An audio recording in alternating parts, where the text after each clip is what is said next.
Until the Pixel 4 is released and Huawei Mate 30 Pro fixes its issues with Google services, iPhone 11 Pro and Galaxy Note 10 Plus have the best smartphone cameras available, period. But how do they compare? Let's check out low light first. Welcome back to a new Pixel Peepers video. Tonight we have the much awaited iPhone 11 Pro Max on my right and the Samsung Galaxy Note 10 Plus on my left. This is 4K 30 frames per second on the front facing camera. It's very dark outside, also a little bit chilly. Let me know what you think about the video quality, exposure, clarity, stabilization, and also let me know about the sound quality too. It's very important for vlogging.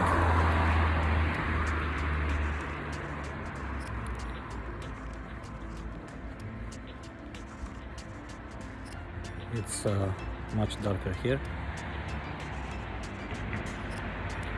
Both phones look very good, but the iPhone seems to be a bit more stable.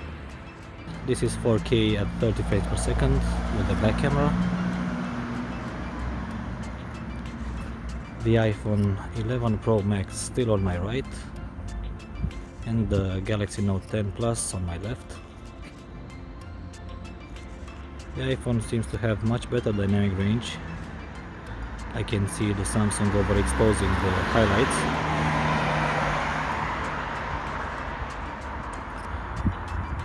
Also, stabilization seems better on the iPhone, but that was to be expected because the iPhone still has unbeatable video quality. At least that's what I see on my phone screens. Let me know what you think when seeing this video on a bigger screen.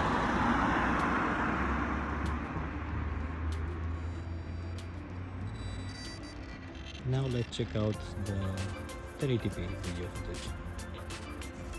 This 1080p at 30 frames per second. Again, iPhone seems to have better dynamic range.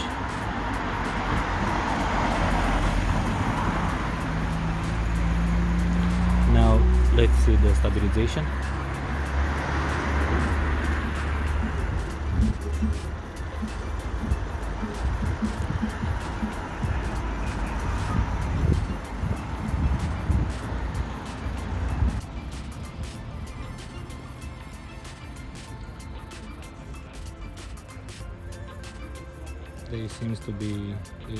They seem to be on par, about the same stabilization, but I'll check out the videos on my computer monitor when I get back home.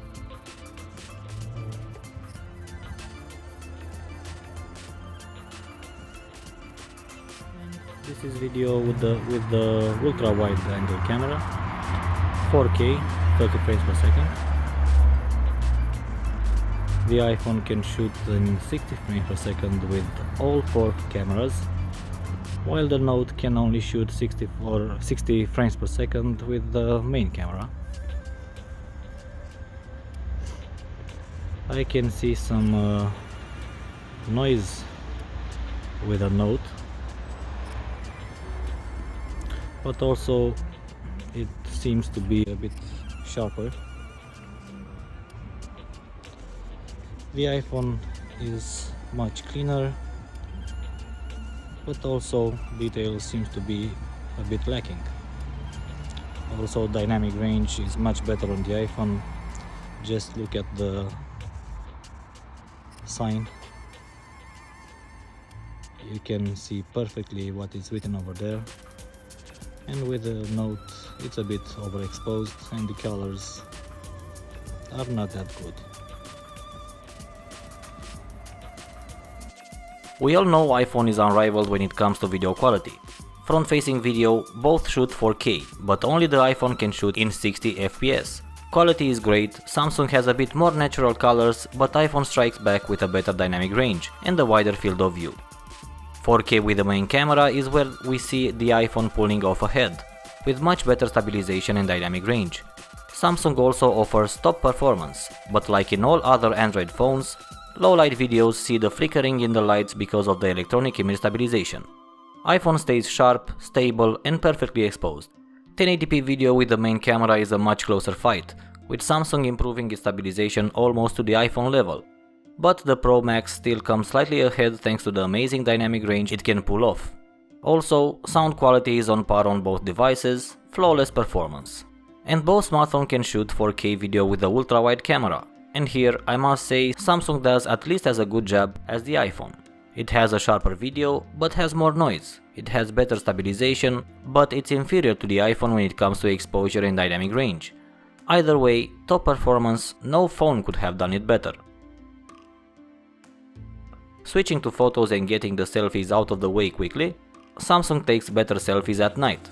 It's simple, it has night mode for the front camera, so it manages to take much sharper selfies with better exposure.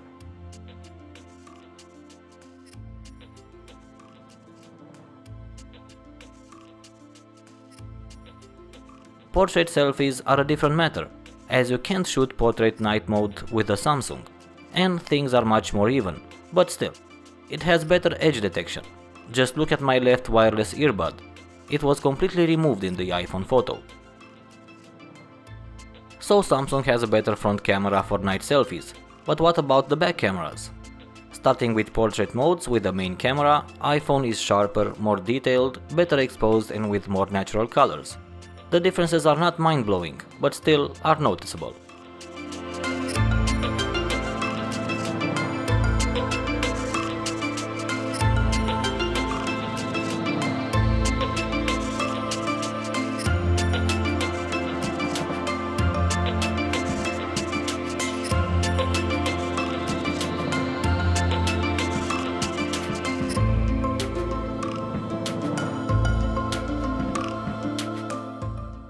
Both phones can shoot in portrait mode with a telephoto camera, and here the iPhone does a much better job with exposure and colors, even if the picture is just slightly more noisy.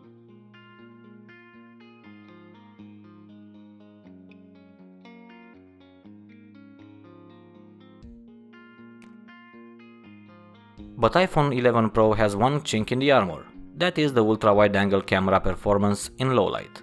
First off, opposed to the Note, iPhone doesn't allow you to shoot night mode with the ultra-wide.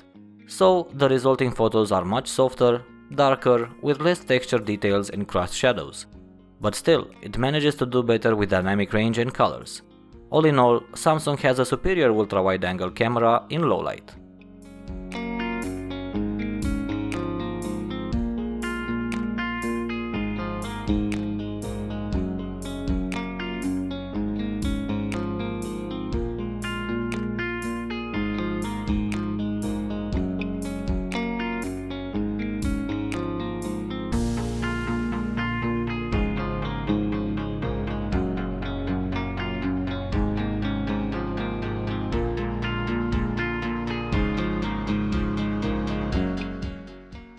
And here we are, in my opinion, the most important part of this test, main camera low light photos. Both phones have dedicated night modes. With Samsung you must manually switch to it, while with the iPhone it comes on automatically, but you can manually switch it off. First thing, we can immediately notice that the iPhone simply resolves more fine detail, better textures and sharper edges. The night mode photo of the Note is especially soft in details, but it tries to overcompensate that with adding structure and sharpness, making the photos look unnatural.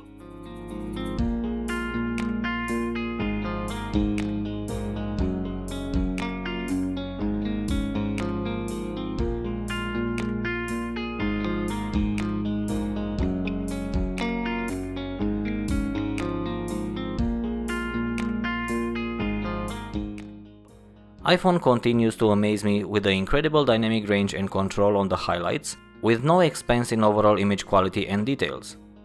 If we compare the two phones just with their respective auto modes, no fiddling around, just point and shoot, iPhone is simply crushing the Galaxy Note with its automated night mode. Look at the details and the textures, exposure and dynamic range, and natural colors. They are all superior to the Note in auto mode, and even with the dedicated night mode, Samsung has a hard time reaching the new standard in low light photography the iPhone 11 Pro managed to impose. Only the P30 Pro and the Mate 30 Pro can keep up with the iPhone, but that's a subject for a different video. Until then, I will let you watch the rest of the video. This is Pixel Peepers signing out.